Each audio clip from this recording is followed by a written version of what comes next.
জান্নাতীরা যখন জান্নাতে ঢুকবে, আল্লাহ তাআলা প্রশ্ন করবেন, ও জান্নাতীরা, এই কোরআনে যত নাজ নেয়ামতের বর্ণনা দিয়েছিলাম তার সবগুলো কি তোমরা পাই টু পাই বুঝে পেয়েছো?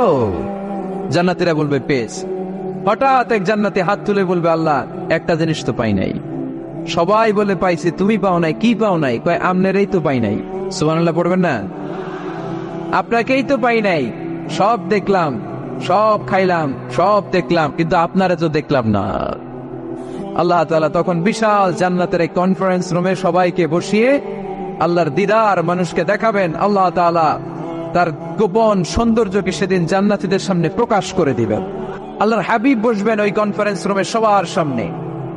আল্লাহর হাবিবের পেছনে বসবে অন্যান্য নবীরা, তারপরে সোহাদা, সালেহিন, আউলিয়া সবাই বসবে। ওই জান্নাতের কনফারেন্স রুমে আমরাও যেন বসার জায়গায় পাই, আল্লাহ তুমি তৌফিক দিয়ে দিও। আল্লাহ তাআলা অনেকগুলো